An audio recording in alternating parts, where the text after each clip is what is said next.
Do soft drinks can cause phenylketonuria (PKU? Welcome to your channel ADP for Learning.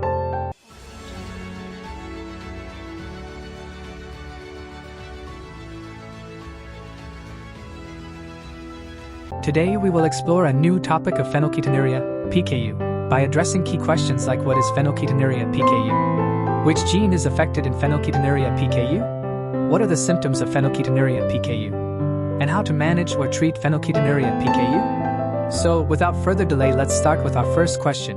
What is phenylketonuria (PKU? People with PKU cannot break down the amino acid phenylalanine, Phe. Like all amino acids, phenylalanine comes from protein in food. It is released into the bloodstream during digestion. Our cells can recycle Phe by adding it to new proteins, breaking it down for energy, or turning it into other molecules the body needs. When it is not used, Phe can build up to levels that are harmful to the brain. Norwegian Dr. Asbjørn Følling discovered phenylketonuria (PKU) in 1934. According to the National Phenylketonuria (PKU) Alliance, about 1 in 15,000 babies in the United States is born with phenylketonuria (PKU). This means that there are about 16,500 people living with phenylketonuria (PKU) in the United States today. So it leads to another important question. Which gene is affected in phenylketonuria (PKU? The most commonly affected gene in phenylketonuria is PAH, which is phenylalanine hydroxylase. The gene codes for the phenylalanine hydroxylase protein. People with phenylketonuria have two non-working copies of the phenylalanine hydroxylase gene. Either the protein is missing altogether, or it is less able to do its job. Phenylalanine hydroxylase protein is active in the liver, where it begins the process of breaking down Phe. Without this protein, Phe levels in the blood can become too high. Phenylketonuria follows an autosomal recessive inheritance pattern. An affected child must inherit two non-working copies of the gene, one from each parent. As shown in the figure, people with phenylketonuria lack a protein that processes the amino acid phenylalanine, Phe. They need to eat a diet low in Phe. Because they cannot convert phenylalanine into the amino acid tyrosine, TYR, they must also take a tyrosine supplement. That leads to another important question. What are the symptoms and features of phenylketonuria?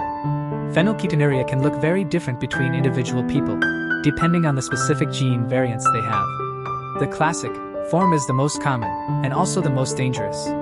Babies who have phenylketonuria are usually healthy at first, but symptoms appear within a few months. These may include slow growth, eczema that is a skin rash, musty body odor from too much phenylalanine, small head size, and fair skin because phenylalanine is converted into skin pigment.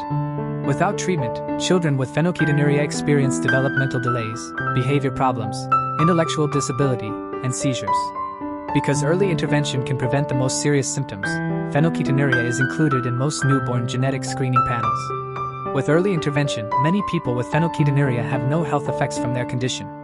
At last, a question may come to your mind: how to manage or treat phenylketonuria? Phenylketonuria is managed mainly with diet, though some people do receive medication to help lower their phenylalanine levels. People with phenylketonuria must eat a very low-protein diet because nearly all proteins contain phenylalanine. Babies are given a unique phenylalanine-free formula. Children must avoid protein-rich foods such as meat, eggs, cheese, and nuts. They must also avoid artificial sweeteners with aspartame which are present in cold drinks which contain phenylalanine. For more details, you can check my previous video. Are diet colas safe? Investigating the controversial health risks of sugar-free beverages. At your own channel ADP for Learning. The link is in the description. People with phenylketonuria also take a supplement that supplies essential amino acids, including tyrosine, TYR. These are protein building blocks that the body cannot make on its own and must be gotten through diet. Thank you for joining me on this fantastic journey of learning. We will again meet with new innovative topics.